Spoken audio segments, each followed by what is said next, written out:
Welcome to the Sprinting for Fitness Performance Standards demonstration. The first one we're going to talk about is the plank. Okay, your target for this is 60 seconds. The reason this is important is because core strength is a big part of sprinting.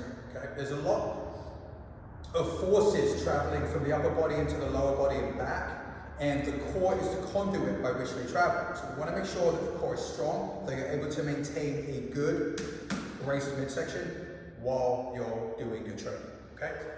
So I'm going to come down here and I'm going to show you what constitutes a good plank.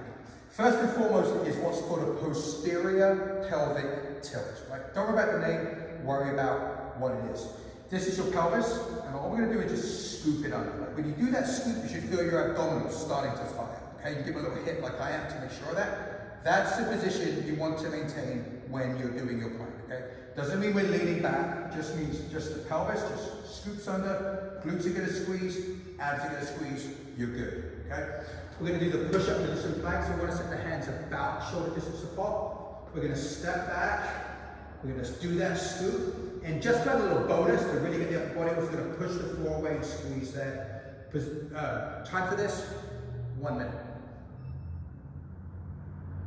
Our next performance standard is the single leg touch and reach, okay?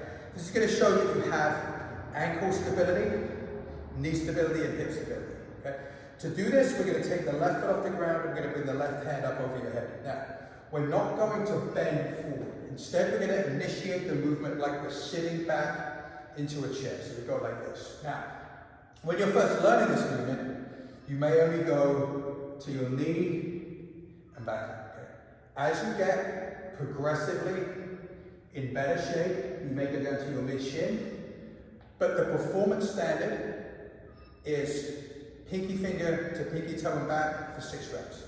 So we're going to float, sit the butt back, bring it down, tap, and up. There's 1, dip, 2, 3, okay, get to 6. The next performance standard, I'm not going to demonstrate it. It's walk/run 1 mile in under 10 minutes, okay? So long as you cover that ground in that amount of time, you can break it up however you like. You could run the whole thing, you could run some of it, walk some of it. Most likely walking the whole thing isn't gonna get it done, so you're gonna have to do at least a little bit of running. But if you can get that mile in sub 10, good to go. Okay, stability or hamstring curls. These are extremely important for preparing the hamstring for the forces that it's going to undergo when you do your sprints. Okay? I'm going to show you 3 ways to do this, and each one serves as preparation for the next, but the third one is the performance standard you need to hit before you move on to the sprint into the training.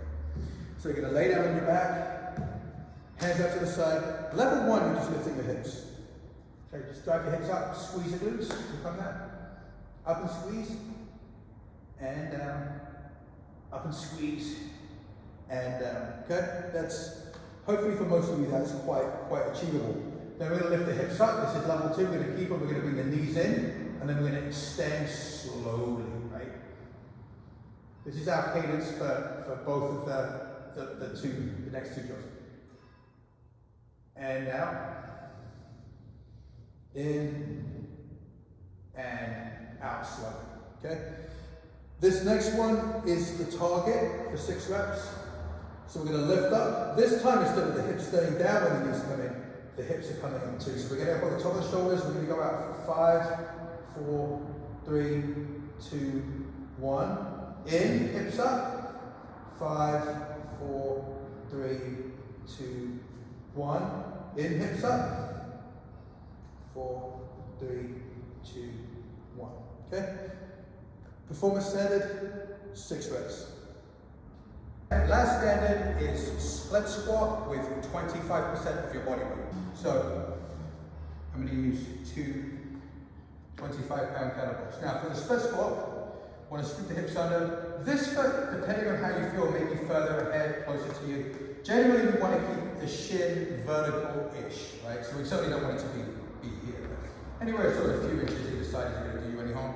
Tuck the back toes, we're just going to lift straight up, and then drop straight down, tap the mat, come, okay? So if I'm taking the kettlebells with me, up, drop, tap, up.